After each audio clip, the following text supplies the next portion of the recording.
ओम नमो भगवते वासुदेवाय। आज मैं आप लोगों को आश्विन शुक्ल पक्ष की एकादशी की कथा सुनाने जा रही हूँ। यह एकादशी पाम्पांकुशा एकादशी के नाम से जाना जाता है। यह एकादशी पाप रूपी हाथी को महावत रूप अंकुश से वेधने के कारण पाम्पांकुशा कहलाती है। इस दिन भगवान विष्णु की पूजा व ब्राह्मण भोजन कराना चाहिए। इस एकादशी का व्रत जो कोई भी करता है उससे भगवान उस पर प्रसन्न होते हैं और उसके समस्त पापों को नष्ट कर देते हैं। इस दिन मौन रहकर भगवान का स्मरण करना चाहिए और केवल फलाहार करने का विधान कहा गया है और इस दिन शालिग्राम के विग्रह का पूजन अवश्य ही करनी चाहिए। अब मैं आप लोगों को बताने जा रही हूँ, जो कोई भी यह एकादशी का व्रत करेगा उसे कितने करोड़ गुना का फल की प्राप्ति होती है। जो कोई भी एक पापांकुशा एकादशी का व्रत करता है और कोई एक व्यक्ति 1000 अश्वमेघ यज्ञ का व्रत करता है, 100 राजसूय यज्ञ के व्रत करता है, वह एक एकादशी के व्रत के 16वें हिस्से के बराबर भी उसे पुण्य के फल की प्राप्ति नहीं होती है। यह एकादशी इतना अधिक महत्व रखता है। इस व्रत के करने से मनुष्य को धन्य धान्य एवं सुख तो मिलता ही है। अब मैं आप लोगों को एक पौराणिक कथा सुनाने जा रही हूँ। पाम्पांकुशा एकादशी की पौराणिक कथा। एक समय की बात है, विंध्याचल पर्वत पर महाक्रूर क्रोधन नाम का एक बहेलिया रहता था। उसने हिंसा, लूटपाट, मिथ्या भाषण तथा मद्यपान में ही अपना पूरा जीवन व्यतीत कर दिया। जीवन का जब अंतिम समय आया तब यमराज ने क्रोधन को एक दिन पूर्व दरबार में लाने हेतु दूत को आज्ञा दी। दूतों ने यह सारी बातें उस क्रोधन को बता दिया।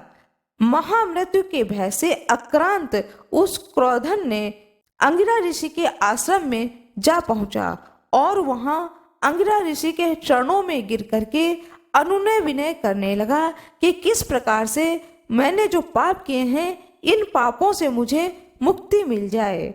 उसके अनुनय विनय से प्रसन्न होकर के अंगिरा ऋषि ने उससे कहा कि जाओ, आश्विन शुक्ल पक्ष एकादशी का यह पापांकुशा व्रत को धारण करो और भगवान विष्णु के पूजन का विधान बताया।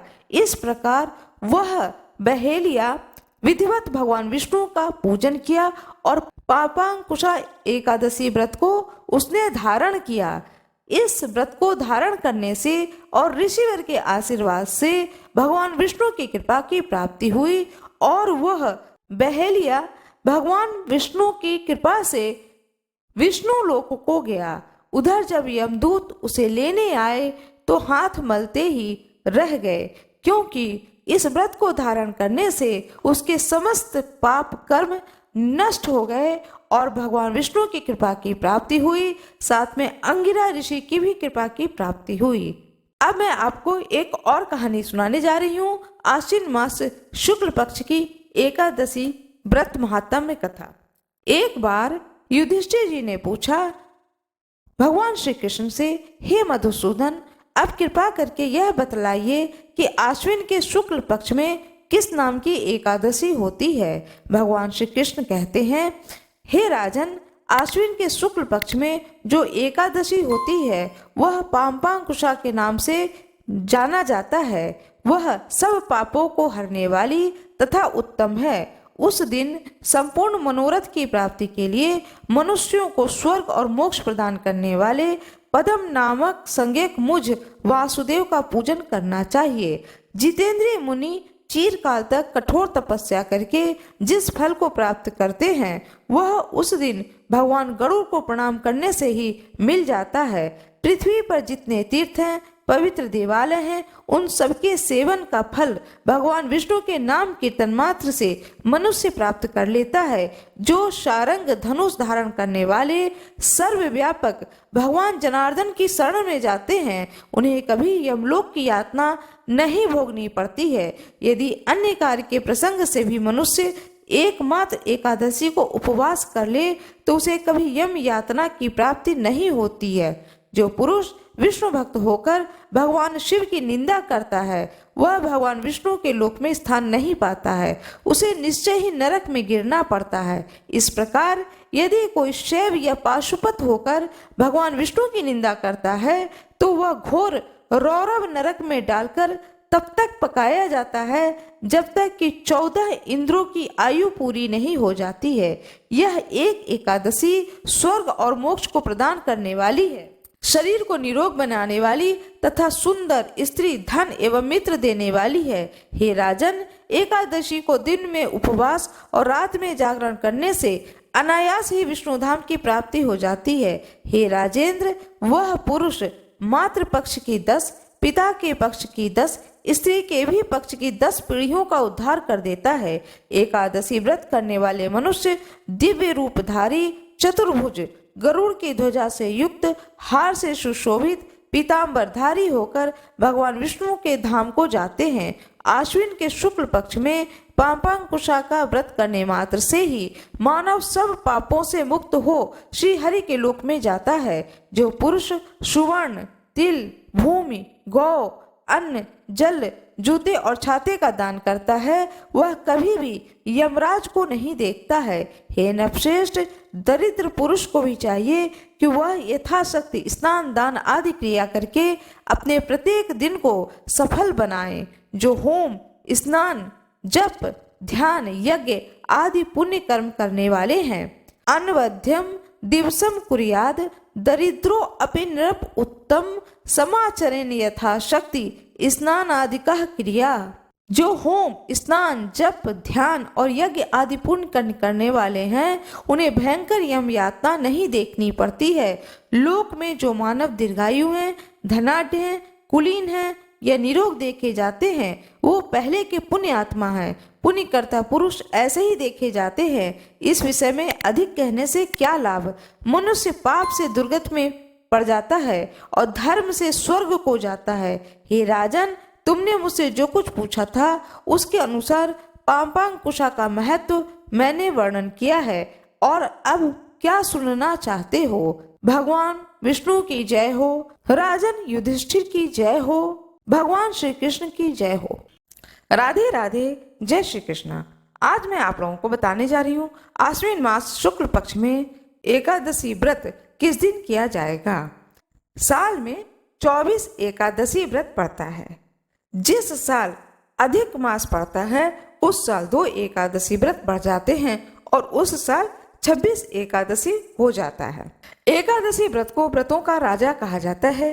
एकादशी व्रत भगवान श्री कृष्ण को और भगवान श्री हरि विष्णु को अत्यंत प्रिय है। भगवान श्री कृष्ण श्री हरि विष्णु के ही दूसरे स्वरूप में पूजे जाते हैं। भगवान श्री कृष्ण ने कहा कि जो कोई भी एकादशी व्रत करेगा वह बैकुंठ धाम को न जाकर के वह सीधे मुक्ति धाम, मेरे धाम श्री कृष्ण धाम में पहुंचेगा। इसलिए भक्तजन एकादशी व्रत अवश्य ही करें, ऐसा श्री कृष्ण भगवान स्वयं ही कहते हैं। हरिवासर युक्त, द्वादशी युक्त और सूर्योदय व्यापिनी एकादशी व्रत किया जाएगा आश्विन मास शुक्ल पक्ष में 14 अक्टूबर 2024 को। आश्विन मास शुक्ल पक्ष में जो एकादशी पड़ रहा है उसका नाम पापांकुशा एकादशी है। जो कोई भी इस व्रत को करता है उसके समस्त पाप नष्ट हो जाते हैं, ऐसा भगवान श्री कृष्ण ने स्वयं युधिष्ठिर जी से कहा है। पंचांगों में भेद होने के कारण कुछ पंचांग में 13 अक्टूबर 2024 को एकादशी व्रत बताया गया है, किंतु वह व्रत दशमी युक्त है। हमारे शास्त्रों में कहा गया है कि दशमी युक्त एकादशी व्रत जो भी भक्त जन करते हैं उनके अंदर राक्षसी प्रवृत्ति की वृद्धि होती है और जो कोई भी द्वादशी युक्त एकादशी व्रत को करता है तो उसके अंदर देवताओं के गुण आते हैं। इसलिए सबसे अच्छा माना गया है द्वादशी युक्त एकादशी व्रत। 13 अक्टूबर 2024 को एकादशी तिथि का आरंभ हो रहा है 9:11 से। उसके बाद में सारा दिन एकादशी तिथि रहेगी और दूसरे दिन 14 अक्टूबर 2024 को 6:43 पर एकादशी तिथि का समापन होगा। सूर्योदय कालीन यह एकादशी व्रत 14 अक्टूबर को ही होगा। 14 अक्टूबर 2024 दिन सोमवार, शतभिषा नक्षत्र रहेगा। सूर्योदय से लेकर के रात्रि के 12:43 तक। विष्ट योग है प्रातः 6:43 तक। इसके बाद में वह योग हो जाएगा 5:17 से सायं तक रहेगा। 14 अक्टूबर 2024 दिन सोमवार को सूर्योदय होगा प्रातः 5:59 पर। सूर्यास्त होगा सायं 5:50 पर। पारणा का मुहूर्त रहेगा 15 अक्टूबर 2024 को प्रातः सूर्योदय से लेकर के 8 बजे तक। इस दिन प्रदोष व्रत भी रहेगा।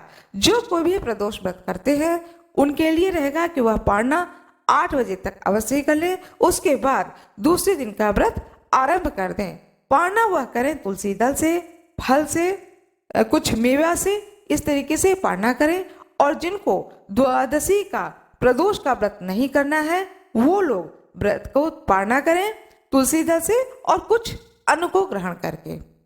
एकादशी व्रत में फलाहार स्वरूप लिया जाता है आलू कलहार करके, मूंगफली, मखाने की खीर, कुटू के आटे की पूड़ी, इस तरह के फलाहार को लिया जाता है। अन्न का सेवन नहीं किया जाता है, इस बात का विशेष ध्यान रखें। सारा दिन भगवान श्री हरि विष्णु के नाम का जाप करना चाहिए और अपने समय को भगवान श्री हरि विष्णु और भगवान श्री कृष्ण के चरणों में ही बिताना चाहिए। न किसी की चुगली करें, न ही किसी की चुगली को सुने। झूठी बातों में अपने समय को व्यर्थ में बर्बाद ना करें। एकादशी के दिन न तो बाल काटे जाते हैं न ही नाखून काटे जाते हैं, इस बात का ध्यान रखना चाहिए। आशा करती हूँ कि आप लोगों को यह जानकारी अच्छी लगी होगी। कृपया वीडियो को लाइक करिएगा, चैनल को सब्सक्राइब करिएगा, बेल आइकन दबाना ना भूलिएगा। आप लोगों का बहुत बहुत धन्यवाद।